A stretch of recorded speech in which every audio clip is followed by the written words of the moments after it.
बिस्मिल्लाहिर्रहमानिर्रहीम अस्सलामु अलैकुम रहमतुल्लाह। पाकिस्तान और इंडिया के दरमियान 10 मई को जो सीज़ फायर हुआ है, असल में तो पाकिस्तान ने जिस तरीके से हमला किया, पाकिस्तान ने जिस तरीके से जवाब दिया, पाकिस्तान की जानिब से जब इंडिया को करारा जवाब दिया गया, इंडिया के तकरीबन कोई 10 शहरों के ऊपर हमला करके उनकी तमाम एयरफील्ड्स, उनके तमाम एयर बेसिस, उनका defence system, air defence system सारा का सारा नखारा बना दिया गया, तबाह बर्बाद कर दिया गया।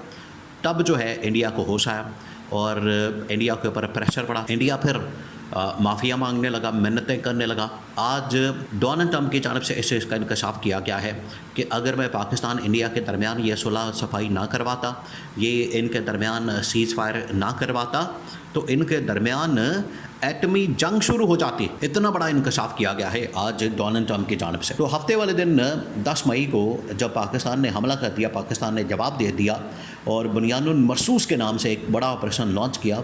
सुबह सवेरे फजर के वक्त जनरल आसिम की सरबराही में, उनकी क़यादत में पाकिस्तान की फोर्सेस ने जब ये हमला किया, तब वो मिन्नतें मांगने लगा, सरेंडर कर गया। आज पूरे भारत के अंदर, पूरे इंडिया के अंदर नरेंद्र मोदी सरेंडर मोदी, आज नरेंद्र मोदी नहीं कहा जा रहा, बल्कि कहा जा रहा है सरेंडर मोदी। तो इसको तो सरेंडर का नाम दे दिया गया है, ये नरेंद्र के बजाय सरेंडर मोदी का नाम दे दिया गया है। उसके बाद फिर नरेंद्र मोदी ने माफ़ियाँ मांगी, तरले किए, मिन्नतें की अमेरिका की, और इनके दरमियान सीज़ फायर हो गया। अब सीज़ फायर होने के बाद जो सबसे बड़ी डेवलपमेंट हुई है, बहुत बड़ी डेवलपमेंट हुई है, वो हुई है दोनों के दरमियान राब्ते की, दोनों के दरमियान मुज़ाकरात के, दोनों के दरमियान कॉन्टैक्ट के। और कॉन्टैक्ट असल में किस लेवल का हुआ है? DGMO लेवल का, यानी मिलिट्री ऑपरेशंस के जो DG हैं पाकिस्तान के और इंडिया के, दोनों के दरमियान रब्ता हुआ है, दोनों के दरमियान कम्युनिकेशन और बातचीत हुई है। पहली स्टेज के ऊपर यह तय पाया है कि दोनों के दरमियान कम्युनिकेशन हो, और सेकंड स्टेज के अंदर, सेकंड फेज़ के अंदर पाकिस्तान इंडिया के जो NSA हैं, नेशनल सिक्योरिटी एडवाइज़र, इनकी होनी है मुलाकातें। लेकिन इनके अंदर डिस्कस क्या होना है?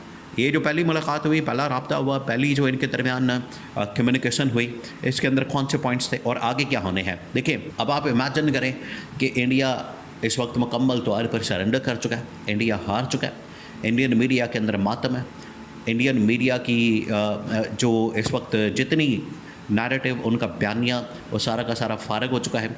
उन्होंने जो पूरी दुनिया के अंदर एक दहशतगर्दी फैलाई हुई थी, वो फारग हो चुकी है।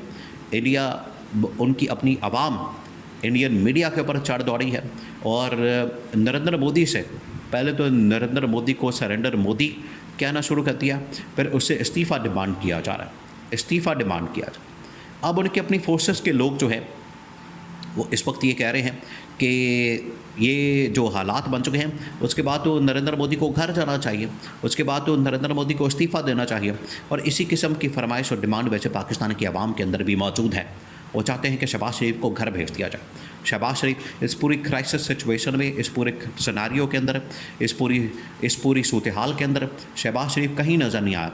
शहबाज शरीफ का दूर दूर तक कोई अता पता नहीं था, पता नहीं कहाँ छुप के बैठ गया था, कहाँ पर ये छुप कर बैठ गए थे। आज नरेंद्र मोदी की जानिब से जब सरेंडर किया गया, तो पहला जो रब्ता हुआ है DGMO के लेवल के ऊपर हुआ है। अब डायरेक्टर जनरल मिलिट्री ऑपरेशंस दोनों के दरमियान रब्ता और पहला कम्युनिकेशन। अब बहुत बड़ी डेवलपमेंट हुई इसमें। जो पहला नुक्ता दोनों के दरमियान डिस्कस हुआ है, पहला सबसे बड़ा, वो ये हुआ है कि अब हमने सीज़ फायर करना है, बॉर्डर के ऊपर भी और LOC की साइड के ऊपर भी। LOC के ऊपर आप देखिए, आप इस बात को समझें, LOC के ऊपर आज भी झड़पें हो रही हैं, आज भी लड़ाई, आज भी वहाँ पर गोला बारूद चल रहा, तोपें, फौजी आमने सामने। हालांकि पाकिस्तान ने वहाँ पर बड़ा नुकसान पहुँचाया है इंडिया को। उनकी चेक पोस्टें, उनके वहाँ पर जितने वहाँ पर डिपो वगैरह हैं, असला वगैरह है, उनकी चौकियाँ हैं, वो सारी की सारी तबाह बर्बाद करती है। पहाड़ों के ऊपर जो उन लोगों ने बनाई हुई हैं, वहाँ पर तकरीबन को 100 के करीब चेक पोस्टें, चौकियाँ, छोटी मोटी सारी की सारी तबाह बर्बाद कर दी गई। और उधर से ही पाकिस्तान की एयरफोर्स के तैयारे अंदर गए इंडिया की जानिब, उधर से ही पाकिस्तान की फ़ौजें अंदर गई इंडिया की जानिब। उन्होंने जाके वहाँ पर हमला किया, एयरफोर्स के ज़रिए से हमला किया गया और वहाँ पर ठीक ठाक किस्म का नुकसान पहुँचाया गया।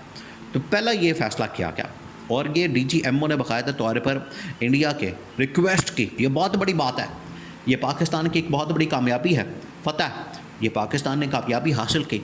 इंडिया के DGMO ने बाकायदा वहाँ पर रिक्वेस्ट की कि सर ये पहले आप सीज़ फायर जो इंडिया के साथ हुआ है इसके ऊपर LOC पर भी अमल दरामद करें और पाकिस्तान की जानिब से हमारे ऊपर जो हमले किए जा रहे हैं उसको रोकें। हमारे वहाँ पर फ़ौजी मारे जा रहे हैं, वो भाग रहे हैं, वो दौड़ रहे हैं, वो छुट्टियाँ मांग रहे हैं, उन्होंने लड़ने से इनकार कर दिया है, वो बेचारे मर रहे हैं। तो सबसे पहले तो ये रिक्वेस्ट की गई जिसको मान लिया गया।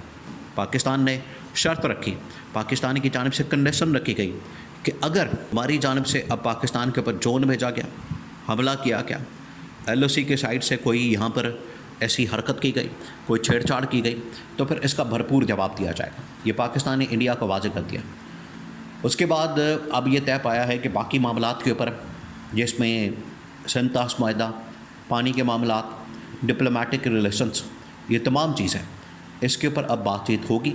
और उसके लिए अब तय किया गया है कि दोनों ममालिक के जो NSC हैं, यानी नेशनल सिक्योरिटी एडवाइज़र, कौमी सलामती मशीर, इंडिया के अजय डोभाल और पाकिस्तान के DGSI जनरल आसिम मलिक, क्योंकि इनको ये NSA का रोल दिया गया, NSA का ओहदा दिया गया, एडिशनल चार्ज दिया गया। इन्हीं दिनों में ये पाकिस्तान के फोर्सेस ने, जनरल आसिम ने और पाकिस्तान के आर्मी चीफ ने और वज़ीर आज़म ने ये डिसाइड किया था कि जनरल आसिम मलिक को, DGSI को NSA बना दिया जाए, क्योंकि आने वाले दिनों में अब ये न्यूट्रल वेन्यू के ऊपर मुलाकात होनी है। इससे पहले जनरल फैज़ हमीद अजय डोभाल के साथ न्यूट्रल वेन्यू के अंदर, दुबई के अंदर, बैंकॉक के अंदर बड़ी मुलाकातें कर चुके हैं। बड़ी लाविश किस्म की होटलों के अंदर मुलाकात होती है और वहाँ पर ये सीज़ फायर का मुआहदा एग्रीमेंट इनके दरमियान हुआ था। जनरल बाजवा, इमरान खान ने उस वक्त कहा था, लेकिन फिर भी इनको आपने एतमाद नहीं करना, इनके ऊपर एतमाद नहीं करना, भरोसा नहीं करना, ये बड़े अय्यार और मक्कार लोग हैं, ये किसी वक्त भी पाकिस्तान के ऊपर हमला करेंगे।